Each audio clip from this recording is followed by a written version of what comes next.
Yo, what's up, guys? Um, went to my trade account I took today. I took a beautiful long today. It was a bit choppy, but it was, the setup played out. And yeah, I want to explain why I took that trade. So, as you see here, market's about to open. See, market already opened, kind of. Well, 9:30 right there. It dumped. Well, either way, we check my time frames. 4 hour time frame. We did 4 hour for value gap. Didn't like that. Didn't like that. Didn't look clean enough. And NQ on 1 hour as well. I didn't have nothing to show. So what I did today, I used ES as my extra confluence. Oh my god, do I have to? Hold on. I think I have to restart this replay.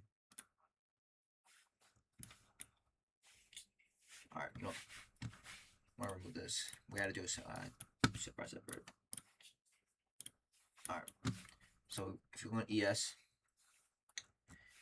had a Asia low down here, London lower here, and it shows signs of respect, but really it was honestly the opening gap that we had this on the 1 hour, and I like this setup because looks clean and everything. And as we see, price taps in here, gives a nice respect. Even Asian low will show inspection, so I had really high you know chances of long gonna play out well. So what I did, I waited for ES to show me one more reaction, which right there, was a great. There's a 30-second right here, that inverse, but I gotta wait for 1 minute right now to see, extra thing because the opening weight gap looked pretty tricky sometimes for other people, but yeah. So what I did, I had ES and NQ paired together. They're looking pretty good.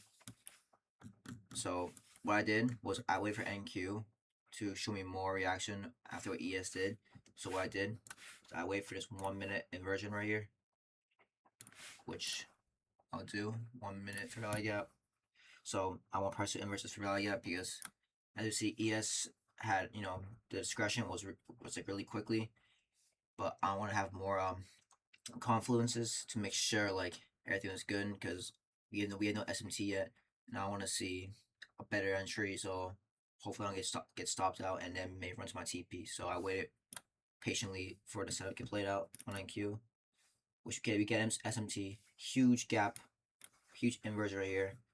So I waited. I entered longs on this on the 15-minute time frame. And I targeted like right around to the 5 minute fair value gap. Not 5 minute, 15-minute fair value gap, my bad. There's also 5 minute right there, I think, as well. Sorry about that. Yeah, we had a 5 minute right here and a 15-minute right here. So I targeted that. I just want to take profit. Stop loss, I put it below, like right here, below the New York opening. And right here was my position.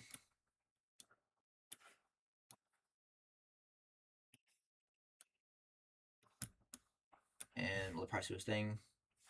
Actually, I think I actually went target higher, actually. So right around here.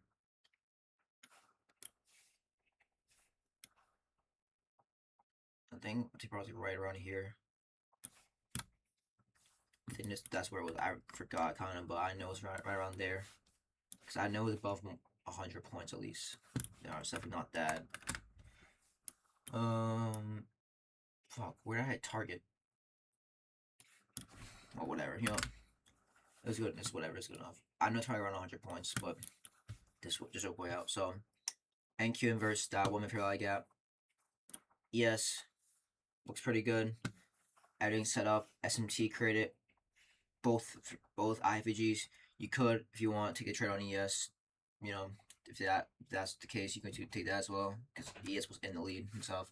But I like to trade on NQ, and I might wait for better setup that shows more clear signs on draw liquidity and all that stuff. So, also had like pretty good setup of like kind of like AMD pretty much. We created Judas swing on that 1 hour for value gap on ES, and accumulation right here to manipulation to distribution right here. It's pretty good, not bad, and I like that. It's pretty good. So because we had a lot of orders right here already. So was waiting for Mario to see what's gonna do, if it want to touchdown or touch up, depends what it was. But had to feel my touchdown to the gap and see if it showed any signs of great reaction of that, which it did. So we waited that, and blood price was thing. And almost stopped out here. I remember this. Price was choppy. That's why I said about the choppy price action.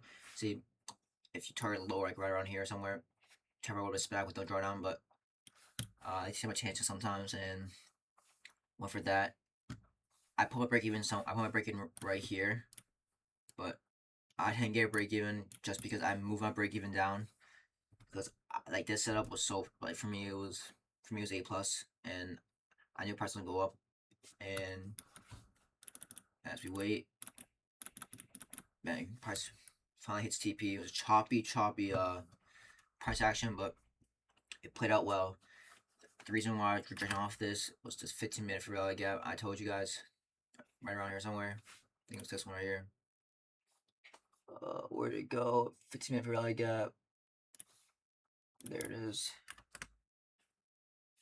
That's where we're starting, as you can see.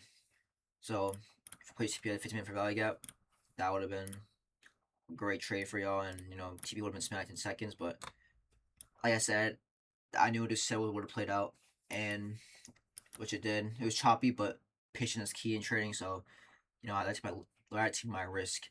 I did almost get stopped out, and it was really risky. I was like, no way, I get stopped out and take power runs after. But thankfully, I get stopped out. Almost got stopped out by a tick, so I'm glad about that. But yeah, patience. If you have really good patience in trading, you go a long way. And as you see, it played out, and yeah, it was a nice Judas swing. You know itself. You know, if you took trade earlier, that's good for you. But like I said, I like to wait for more confluences, wait for NQ to catch back up to versus the woman figure like that, which we did. Enter off that. As you can see, take power of hits and bang, just like that. And yeah, hopefully you guys learned from this trade. And yeah, you know, pretty good for me. So yeah, see you guys.